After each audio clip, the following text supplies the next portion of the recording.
everybody, and welcome to this week's episode of the Bodacity Show. I'm Jeanette Anderson, your hostess with the mostest, and today I have the fabulous Susan Friesen with me here. Hi, Susan. Welcome. Hi, Jeanette. Thank you for having me. So, where are you today. in the world? Good. Where are you located? I am located in a teeny tiny town called Hope, British Columbia, in Canada. Yeah. Okay. I just drove through there, and I'll be driving through there next week on my way to Vancouver. I'm currently in Calgary, and just got back from the US where I was hiding away from winter. So welcome. All right, everybody. Today, we're going to be talking about the fascinating topic of branding again, but from a different perspective with some deeper information for you. And if you've missed some of the other speakers on branding, that's great because Susan's been in the business for over 20 years, so she really knows her poop. So you tuned in for the right day to get the down low on personal branding. So today's topic is unlock the power of brand positioning. 3 key strategies for mission-driven visionaries to best connect with your ideal client, which is a very important topic. So I'm glad you're here, Susan. Welcome. My pleasure. Thanks so much. All right, I'll give you the down low on Susan, and then we're going to get the really juicy details and facts, and then we're going to launch into some tips and hints for you about your brand positioning. Susan Friesen is a visionary brand strategist and founder of British Columbia's premier boutique web development and digital marketing agency, eVision Media. With over 20 years of experience in the industry, she's an expert in helping businesses to establish their online presence and create a strong brand identity. Her passion for empowering female entrepreneurs to succeed in the digital world has earned her a reputation as a leading authority in the marketing industry. Awesome. I'm glad you're here. And we were talking just before we came on about what an accomplishment it is to be in business for 20 years and with the same business. So I've had 4 iterations of my business. Every once in a while I forget, I get sucked back into the corporate sphere and I kind of go, ooh, benefits and stable pay, what a notion. And then I am there about 2 years and I go, oh, I remember why I hate this. And I go back out to start my business again. So I've had 4 iterations of my business, all in the marketing realm, an event planning firm, a marketing agency, a marketing consultancy and training company for corporations, and now a marketing coaching and training company specifically for female entrepreneurs. So all kind of in the same realm, but 4 iterations of it. So 20 years in a row with an agency, no small feat. So I'm going to ask you later, what's one of the keys to that success? Because I think in addition to your expertise, people would also love to know how you managed to stay in business so long in that way. So the secret is brand positioning, but yeah, we can talk about that later. Let's go to there. So that's the official bio, but tell us the really, the non-official stuff that we want to know so that we know who you are more. So what's one thing people wouldn't guess about you? Oh gosh, there's probably lots because I'm not somebody who shares a lot about my personal life on social media, but a little tip would be I used to be in a cover band, and my song was Paradise by the Dashboard Light. I was well known for that. Oh, that's awesome. And happens to be one of my favorite songs. That's so cool. People wouldn't probably guess that you're a rocker. Yeah. Awesome. All right. So let's talk about how and why you got into not only this work, but tell us what your why is. Why do you do what you do? Yeah. And you know what, you actually kind of mentioned it in my bio. I got into this because, 20 years ago, everything was online, like it was all this weird thing, and I had this contraption sitting on my desk and I had no idea what to do with it. I knew I had just figured out how to send out an email. That's how foreign this computer was on my desk, but I did instinctively know that the future was in that box. Something, life was going to change with that box. And so long story short, I did get into the online web development world. I started off as somebody who built websites. And actually another little known thing is that I was actually the webmaster for the Vancouver Sun and the province when I first started in my career. Speaking of careers, and left that pretty fast afterwards. But anyway, when I did leave that career and started my own business, the thing that drove me the most was that I wanted to give, especially female entrepreneurs, that helping hand, that voice of reason, that guidance, and that encouragement that I know I lacked when, for years before that, in all the different things that I wanted to pursue in my life. And I really think that that's one of the key reasons why, talk about brand positioning, that I have been quite successful in over the last 20 years, is because of, I don't just provide people with a website and leave them. I give them a lot of guidance, a lot of hand holding, a lot of education. It's my purpose to help women, succeed in their business and not just fulfill a need, if that makes sense. Right. Yes, absolutely. So not be a subcontractor, but actually be a partner in their success. Yeah. Partner in their success is very important. I apologize. There's a little glitchiness on the internet. I'm not sure what's going on today. I'm going to blame it on the smoke, because we can blame everything on the smoke right now. Lots in Alberta and British Columbia from all the wildfires that are raging, and air quality is pretty abysmal. Let's talk about brand positioning and what you mean by it, because almost every brander I talk to has a slightly different definition and take on brand. So what is brand positioning, and how can it be a powerful tool for our business growth? Yeah, and you're right. Like, there are a dozen different ways of looking at brand positioning. And of course, having a marketing background, my perspective, my angle is always from that marketing perspective, but it is a huge, huge topic. And I think that, one thing that is super important to understand is that, brand positioning is not just a logo. It's actually everything that we have to do with our business, and how our prospective clients and our clients experience that business. So at the end of the day, it's all about the perception of what our business is in the eyes of somebody else who has encountered our brand. And it's that perception that happens through our product or service offerings, but it's also how we're presenting our product and service through our marketing and advertising, as well as our customer service, how our team is representing our brand with them, how they're communicating, how they're interacting with them. At the end of the day, it's that perception that makes our brand positioning, and it's neither favorable or unfavorable. It just is. And so as a business owner, our goal is always to try and create the most favorable first impression that we can in anything that we do with our business.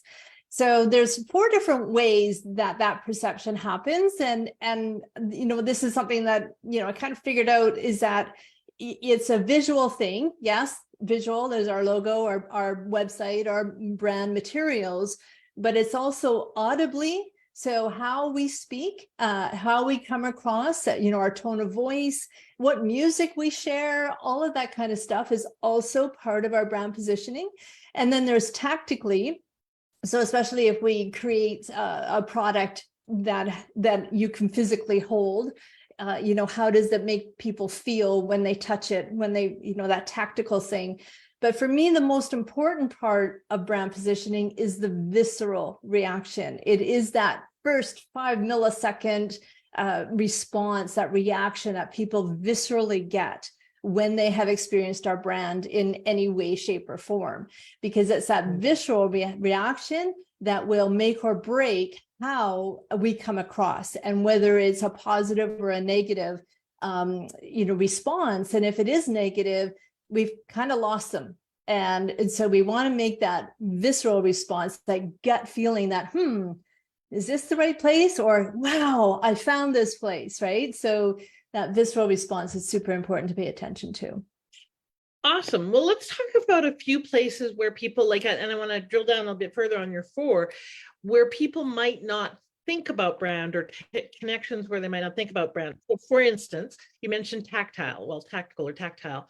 I know when I pick up a card, for example, those that still provide cards, this one, for example, is on really thick stock, coated 2 sides, but with a matte look, so not glossy. So it feels more executive. However, the colors and the brand and so forth don't have the same gravitas.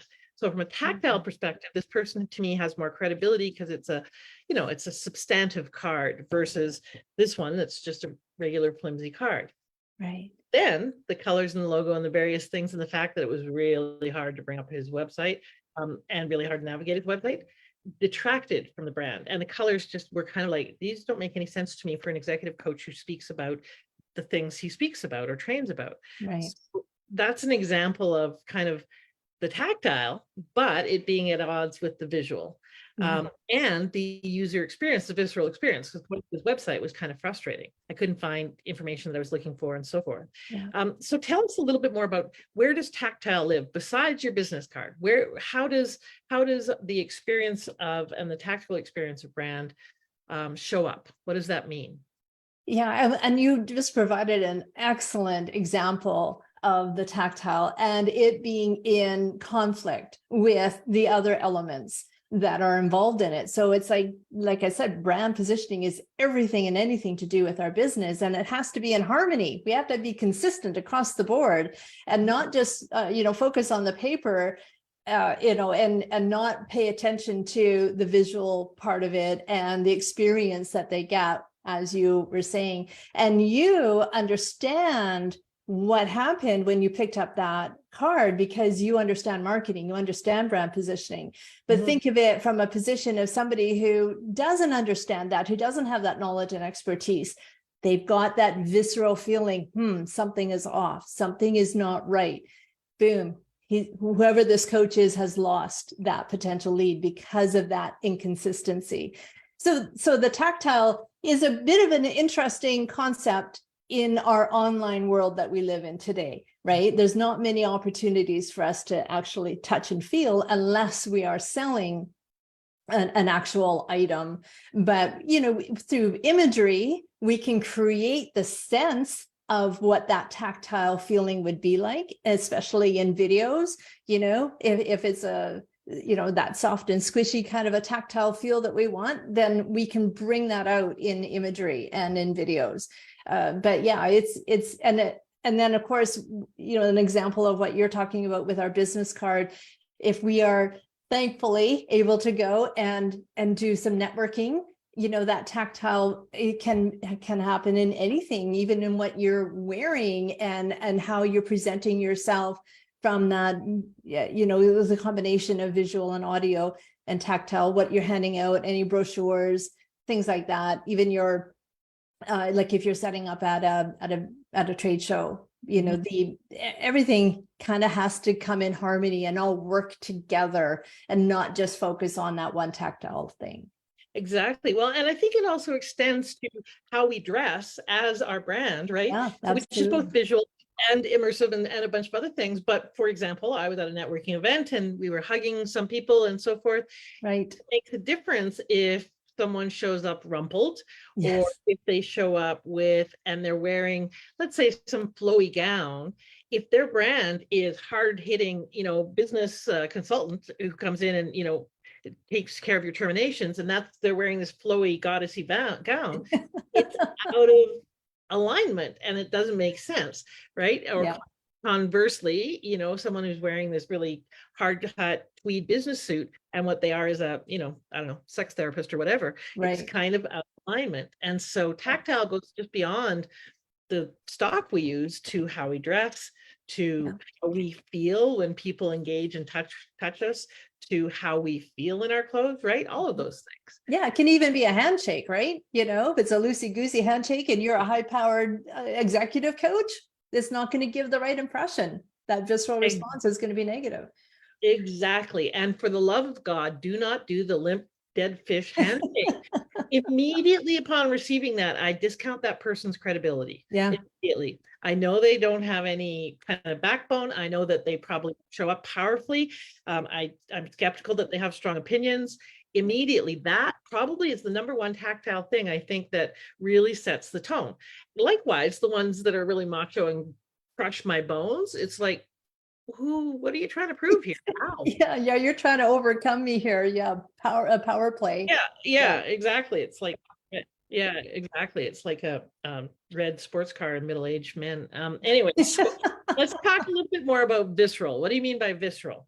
Well, the visceral is definitely the fun part of it. It really is that initial gut response that we get when we're encountering a brand. So a really good example of that is, Jen, have you ever gone to somebody's website? And in fact, you probably already gave us an example of this coach, where you go and there's just this immediate thought of, I don't think this is the right place. Or you don't even think that, you just go, oh, nope, and gone. Like within a split second, you've got that impression that, nope, gone. And it doesn't really matter who it is or what it is that you're buying. That's the visceral response. It's that gut reaction, that immediate sense that something's not right. You can't put your finger on it. You may, unless you understand more about brand positioning, but it's usually you can't put your finger on it. It's just that gut instinct. And an example, we're going to go right back to that business card because it's such a perfect example of that gut response that you got. Like the card itself, the tactile part of it won, but the colors were off, and and the imagery was off, and you went to the website and that's not off. And I don't know how you received this card, but more than likely, if it wasn't because it was part of your business and you had to go to this person's website, you probably would not have.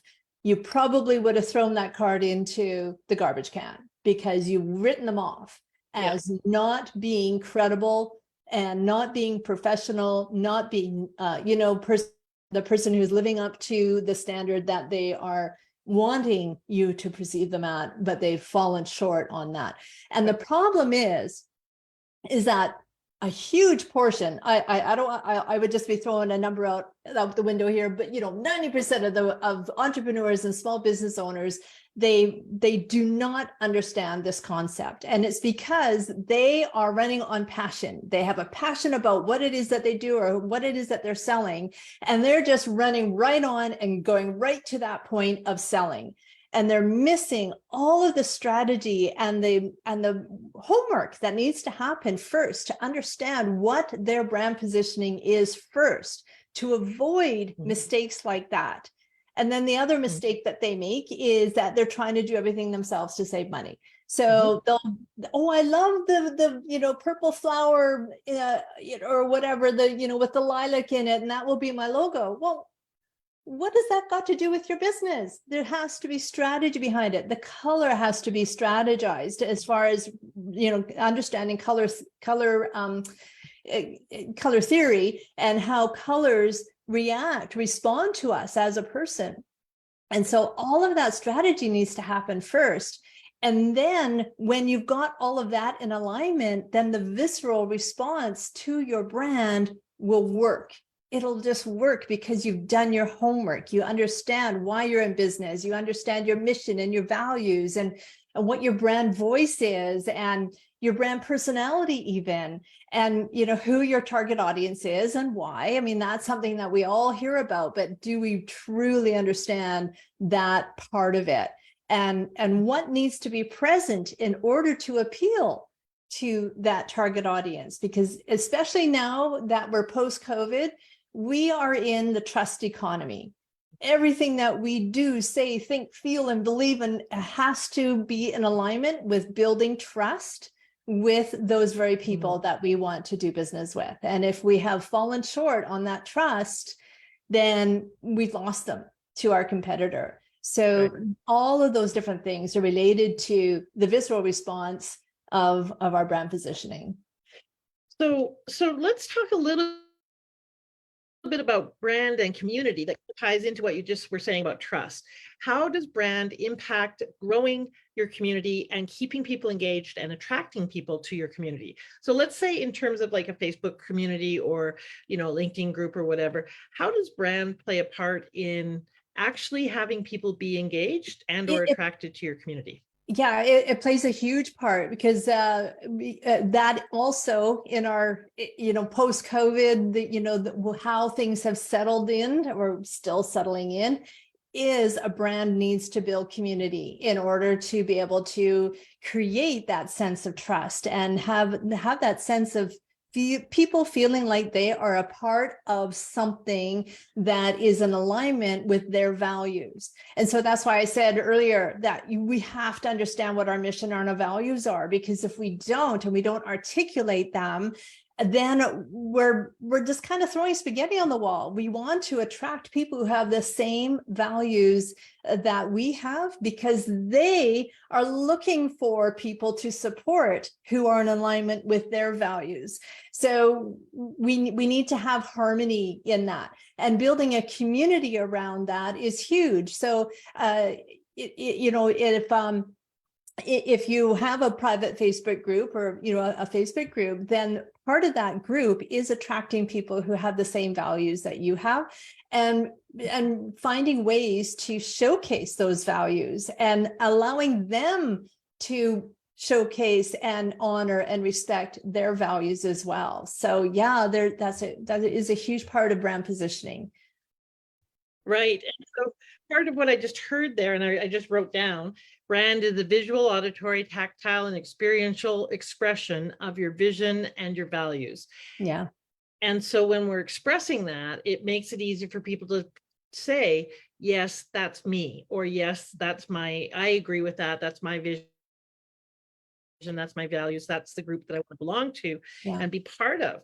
And, like, I think if people think of things like Parrot Heads, the Jimmy Buffett fans, or Little Monsters, Lady Gaga's fans, or, any of those kinds of groups that have, Deadheads or whatever, that have big avid fan bases, there's a consistent brand and presentation in not only their music and their style and their, albums and so forth, but even in the branding of the community. Yeah.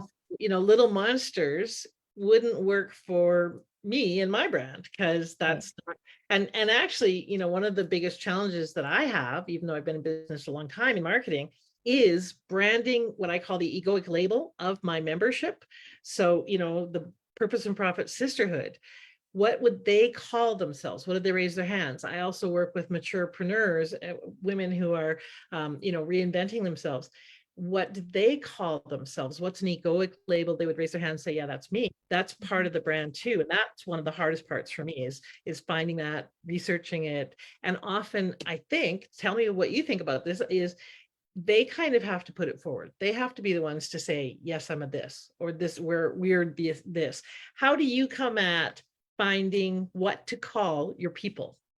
Yeah, that's a great question, because I think that a lot of entrepreneurs, excuse the phone if you're hearing it ringing, a lot of entrepreneurs will want to avoid pigeonholing themselves into that little narrow funnel, but this is not something new, but it is super important to do that kind of exercise that you're talking about, Danette, because the more that you can hone in and let them identify with you and your brand, that you're in alignment, the more they're going to be, your cheerleaders. They're the ones who are going to be out there promoting you and telling other people about you and building up your community. So you want to be able to really hone in on that. But it is an exercise of asking your community. One of the other things that we tend to do, and I've certainly have been guilty of this, as most people are, is that we tend to make assumptions. And so what we have to do is get out of the assumption role and get into the strategy role. And the only way that we're going to be able to find out what resonates with our target audience is to ask them and to have conversations with them, either one-on-one or as a group, do polls, do surveys, really get out there and get into their heads. And even, look at their posts. If you have identified a few people as being within your target audience, observe them, watch them, find out what's really important to them. And through that, you will start to identify some commonalities that are happening, and then ask them, okay, so I've got like these 3 different identifiers. What resonates with you the most? And let them be the ones to decide how to label them as. Yeah, that makes a lot of sense. That's a great idea. I've been doing polls, and sometimes I get good feedback on them, and sometimes kind of like, I must have asked the wrong question because there's not so much with the good feedback. On the chat, Lisa David Olson said, my business card is plastic. Since we live where it snows, you can scrape your car windows with it. I think that's brilliant, Lisa. Way to go. That's awesome. And I hope you have on the bottom at the back or something, use me to scrape your windows, because then they're more likely to keep it in their wallet and remember you more often, because people might not think of that, but that is brilliant. What is 2 or 3 really good examples of, because brands, let me put it this way. Many entrepreneurs think brand is something you do in a big company, and that they don't, that in terms of expenses and where they're going to invest, brand tends to be closer to the bottom of the list as a nice to have, not a have to have. And many entrepreneurs tend to think, and I think rightly so, no one ever bought something because of a logo, or, even necessarily a website. For many years, I didn't have a website, like for 25 years. But those things do to support or detract from your brand. How do we think about brand as a critical value add now versus a nice to have if you're an entrepreneur? Yeah, that's a good Why question. is it a critical value add now versus a nice to have that we should deal with later? Yeah, excellent question, Jeanette. And you are so right. And to be in all honesty, that is why I'm doing what I do today, because over the 20 years of working with brand new entrepreneurs or seasoned business owners, 9 times out of 10, they have not given proper attention to their brand. And then they come to me going, I'm not getting any leads. I'm not getting any sales. My business has just kind of tanked. I have had a little bit of an uplift and now it's just flatlined. Why? And I'm going, okay, well, let's go back to your brand positioning. Who's your target audience? Well, anybody who breathes. Okay, so we have a problem here. and so the long story short is that if they don't do this homework that I was talking about right off the bat, then their business is going to take way longer to succeed. They probably will quit before they have an opportunity to actually grow their business to reach the goals that they wanted to reach, because they missed this critical point. So like I said, I have worked with lots of people who have been in business for 2, 3, 5 years, and they're coming to me going, something's not working. And their website was homemade. Their logo was amateurish looking. Their social media was all over the map. There was no consistency. And that's why everything that we've been talking about today is all about that brand consistency and the visceral reaction that people are getting when they encounter the brand. The problem is that they don't see it. All they see is that, look at this cool website that I created all by myself. It's so nice and pretty. But they don't realize that it's lacking all the strategy that goes in behind the scenes of what makes a really good website. And you're saying that, yes, for some reason, I didn't have a website when I first started off either. But I think today it's absolutely necessary to have a website. And yes, we have lots of different marketing channels, but all of those marketing channels are meant to draw people back to your website, to finish off that first impression that they got, and to make sure that, yes, you have landed in the right place. And then that website is meant to convert them into a lead or a sale or whatever.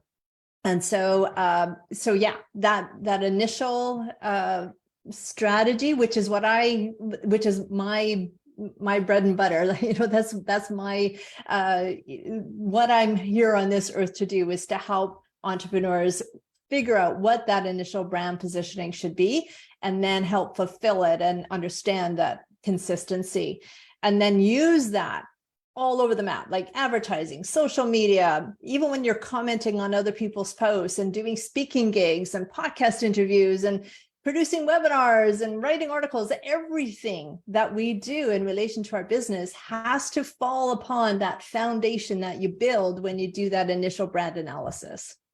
Right. Well, and speaking of website and support for taking a look at whether or not the website is set up effectively, you have a gift for people called I just downloaded, I'm looking at it right now, the 6 critical steps to creating a successful and profitable website. So tell people a little bit about why they should go get that. Yeah, well, it does. It does outline all the different areas, the different elements involved in a website that you have to pay attention to in order to know and be comfortable with the fact that your website is doing what it's supposed to do. It's actually attracting your ideal client instead of throwing them out and going off to your competitor. So yeah, I encourage our listeners and our watchers to download that guide. It's you can find it for free at businesswebsiteguide.com. So it's business and then website guide.com. And then if you sign up for that, I'm also offering a free 30-minute consultation for anybody who signs up for that website guide, and let me help you understand if your brand positioning is in the right place or not, and if there's anything that I can provide as far as tips and strategies to turn that around so that you actually are going to get the leads and the sales that you want to get in order to grow your business. Awesome. I'm kind of glancing at it as you're talking here, and I would highly recommend you go get it so that you're reminded, like I just was, of the number 6, which is don't abandon your website once it's built. How do you, strategies for driving traffic to your site, from your site to where you want them to go, how you build in your social media and how it helps with your website, etc. All of those things where I'm in the process of a website rebuild and a brand refresh and so forth. And largely because those things have been lacking in terms of any kind of cross-marketing strategy. It was thrown up as a site 8 years ago and really needs to have a strategic overhaul. So we should probably talk afterwards. So go get that. And so tell them the URL one more time. It's businesswebsiteguide.com. Awesome. And how can they find out more about you, Susan, and where can they connect with you? You know what? The best place to go is to my website, because from my website, you can scroll down and all of the social media links are there. I encourage you to follow me on social media. We do tons of tips and strategies and hints and tactics on how to help people build their business. So the website is evisionmedia.ca. evisionmedia.ca. So, and all one word. Awesome. And of course, there's an about us and the contact information there. So, and lots of ways to connect to Susan directly. So that's awesome. Thank you so much for being here. I think this is, I really love the component around how it impacts and affects community. I like your emphasis on the visceral aspect of, and really focusing on what's the experience we want people to have. Because that experience persists to everything from voicemail to how we show up at a networking meeting, to what our website, how easy it is to use, to whether or not it's really intuitive to follow our social media back to contact information. All of those things are about the experience of engaging with us, which I think is a part of branding that often gets overlooked or downplayed or misunderstood or whatever it may be. So thanks for kind of bringing that to the forefront again. I think that's really valuable. So for those of you who are listening to this either now or in the recordings, go and take a little while to see each touch point in your business and what is the experience of engaging with that touch point with you personally. With, like I these are probably my most tame glasses, but when I show up places, I have polka dotted glasses and blue hair and so forth. People invariably ask me, what do you do?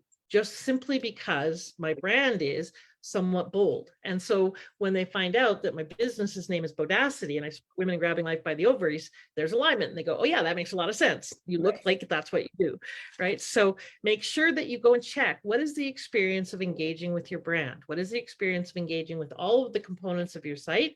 And book a conversation with Susan. She's kindly offered some of her time and 20 years of expertise to help you figure out how to make that more beneficial and where might the gaps be and where can you improve in having that brand cohesion, that consistency of how you present yourself and how people experience you. So thank you so much for being here, Susan. What's one last thought you'd like to leave everyone with? Oh my gosh. Just don't despair if what we have talked about today and you're going, oh, geez, no wonder. It's never too late. I've worked with clients who've been in business for 20 years and they're realizing something's not right here, and we start from scratch. And so it's, you know, some from scratch as far as, you know, rebuilding their brand and understanding what is needing today to get people to trust you and to actually want to do business with you, because it's different from what it was 5 years ago. Post-COVID is way different from pre-COVID. So by all means, come in and have a chat with me. Let me help you get going on that path to get your business off the ground, because that is my mission in life, is to support female entrepreneurs build the business of their dreams. Awesome. Love that. Thank you so much for being here. And ladies, and a few good men, a few smart men who are watching this, by all means, go and create a bodacious week as you review your brand, your experience, your engagement with people, to see if there's just little ways and little places where you can tweak it, hone it, or overhaul it so that you attract more of the clients that you want, and so you can serve more people. Have a bodacious week, everybody. Bye-bye for now.